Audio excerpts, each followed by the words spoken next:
Assalamualaikum warahmatullahi wabarakatuh. Pertama-tama marilah kita panjatkan puji syukur kehadirat Allah Subhanahu wa taala, yang mana pada hari ini kita masih diberi kesehatan oleh Allah sehingga kita bisa menjalankan aktivitas kita seperti biasa. Anak-anakku kelas 6A dan 6B, di sini Bu Nafisa sebagai guru agama mau menerangkan materi agama atau pelajaran agama bab 5 dengan judul atau tema teladan Rasulullah dan sahabatnya. Anak-anakku yang kusayangi, baik kelas 6A maupun 6B, semoga kamu semua tetap diberi kesehatan oleh Allah, baik jasmani maupun rohani. Di sini Bu Nafisa menerangkan bab 5 itu tadi judulnya atau temanya teladan Rasulullah dan para sahabatnya. Siapakah nak Rasulullah itu? Rasulullah Shallallahu Alaihi Wasallam, siapakah Nabi kita? Adalah Nabi Muhammad Shallallahu Alaihi Wasallam. Nabi kita, Nabi yang terakhir, tidak ada Nabi lagi, yaitu Nabi Muhammad. Sebetulnya Nabi yang wajib diketahui itu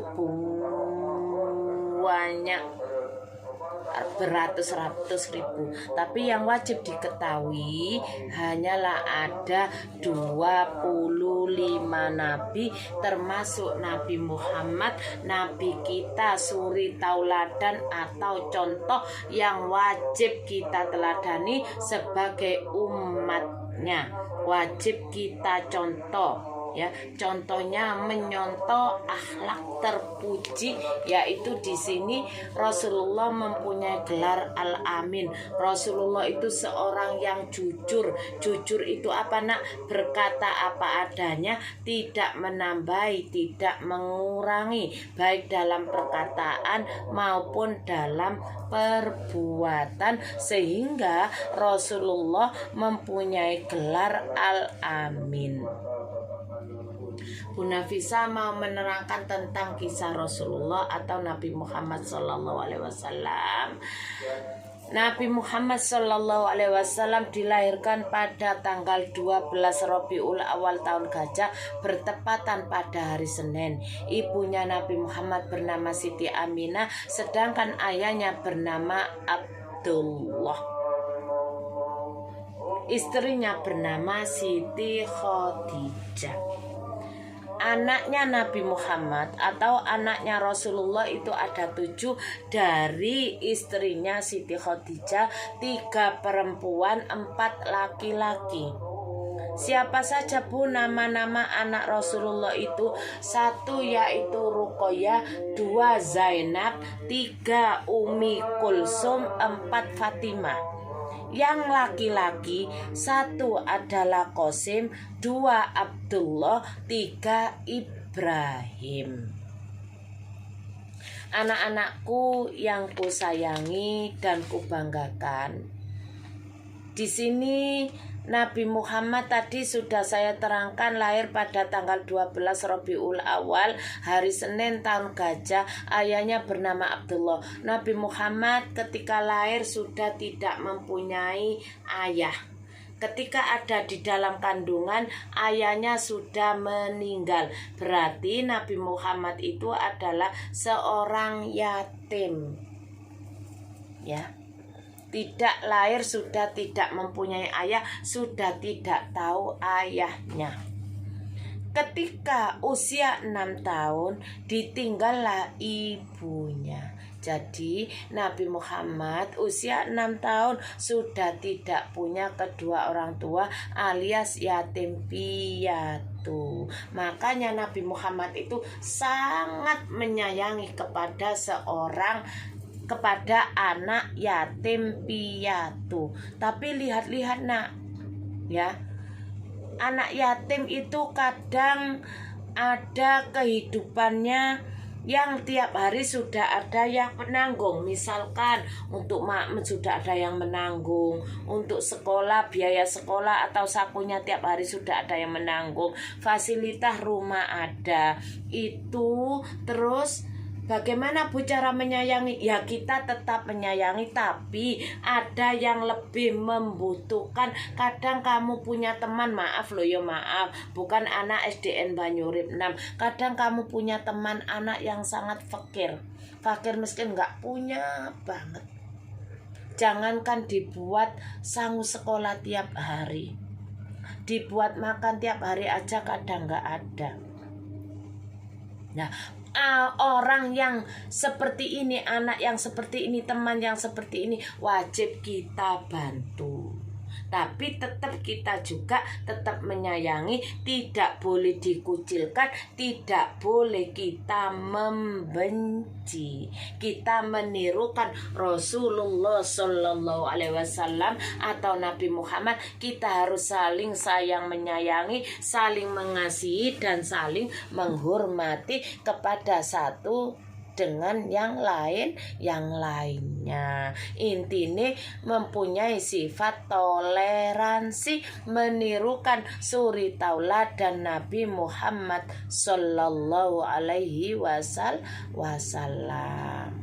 Setelah ayahnya meninggal, ibunya meninggal, Nabi Muhammad diasuh oleh kakeknya yang bernama Abdul Muthalib. Lah itu ketika Nabi Muhammad pada usia 35 tahun, Nabi Muhammad bersama orang-orang Quraisy untuk memperbaiki Ka'bah. Di situ terjadi perdebatan, nak. Eker tukaran bertengkar kayak kamu karo temanmu ya. Berarti sifat eker tukaran bertengkar saling mengadu domba itu mulai sejak zaman dulu. Tapi Rasulullah nggak punya sifat itu. Sopo bu sing eker bu, sopo bu sing biasa itu tukaran bu, yaitu orang kafir Quraisy. Orang-orang kafir Quraisy itu bertengkar. Bertengkar untuk apa bu? Di dalam Ka'bah itu ada namanya batu yang namanya Hajar Aswad. Hajar itu bahasa Arab artinya batu, aswad itu hitam. Ya. Tukaran, ayo sopo sing iso disiki nyekek Hajar Aswad iki nang jerone Ka'bah. Akhirnya berselisih antara orang Quraisy, kafir Quraisy tadi. Ya, kalau gitu kita menunjuk Nabi Muhammad, menunjuk Rasulullah, menunjuk Muhammad yang meletakkan Hajar Aswad ini di dalam Ka'bah. Tapi Rasulullah tidak seperti itu, karena Rasulullah mempunyai sifat arif, mempunyai sifat bijaksana, mempunyai sifat jujur. Akhirnya Rasulullah ambil selendang.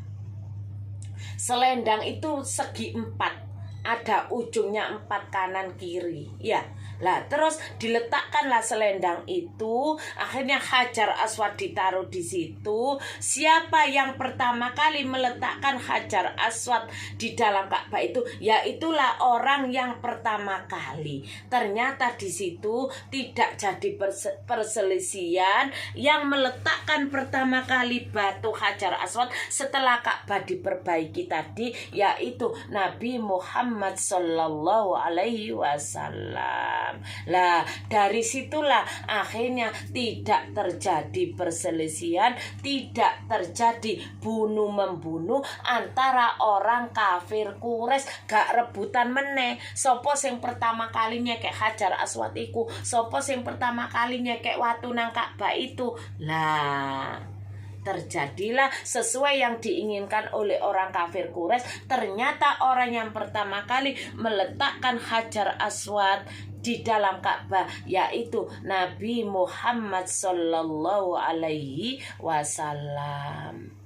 Dengan mendamaikan ketenteraman tadi, orang kafir Quraisy tidak jadi bertengkar. Akhirnya Rasulullah mendapat julukan Al-Amin, mendapat gelar Al-Amin dari siapa? Yaitu dari Allah Subhanahu wa Ta'ala.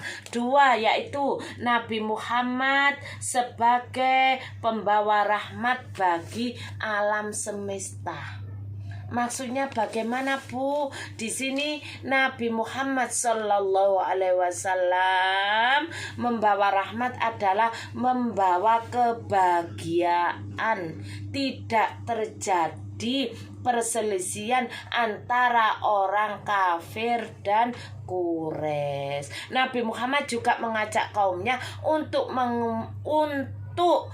mengutamakan kemurnian akidah atau menyembah kepada Allah, tidak boleh menyembah selain Allah, untuk mengesahkan Allah. Terus lagi, Nabi Muhammad peduli kepada lingkungan. Contohnya bagaimana, Bu? Nabi Muhammad itu tidak pernah merusak lingkungan sama sekali. Kita harus menyontohkan. Misalkan kita punya tanaman di dalam halaman sekolah, ada bunga-bunga yang belum disirami, ya kita kalau ada waktu, ayolah kita kerjasama untuk menyirami bunga-bunga tadi, untuk menyirami tanaman-tanaman tadi supaya tumbuh subur. 2, Rasulullah jika menggunakan air untuk berwudu tidak pernah berlebihan. Maka dari itu Rasulullah orangnya adalah hemat pangkal kaya, boros pangkal miskin. Dan Nabi Muhammad itu hidup sederhana, tidak pernah berfoya-foya, hidup apa adanya. Itulah kisah teladan Nabi Muhammad, sedikit yang bisa Bu Nafisa terangkan. Untuk pertemuan selanjutnya Bu Nafisa mau menerangkan tentang sahabat Rasulullah, kisah teladan sahabat Rasulullah setelah Rasulullah meninggal. Nabi Muhammad meninggal pada 8 Juni tahun 632 Masehi, bertepatan pada usia 63 di rumahnya istrinya yang bernama Aisyah, yaitu di kota Mekah. Setelah Rasulullah meninggal, lalu perjuangan Rasulullah diteruskan oleh para sahabatnya, yaitu Khulafaur Rasyidin, Abu Bakar, Umar, Utsman, Ali. Nanti pertemuan selanjutnya akan Bu Nafisa terangkan lagi materi selanjutnya. Lah sekarang saya cukupkan sekian. Apabila keterangan Bu Nafisa ada kurang lebihnya atau kata-katanya Bu Nafisa yang salah, kami mohon maaf yang sebesar-besarnya. Akhirul kalam, ihdinas siratal mustaqim. Wassalamualaikum warahmatullahi wabarakatuh.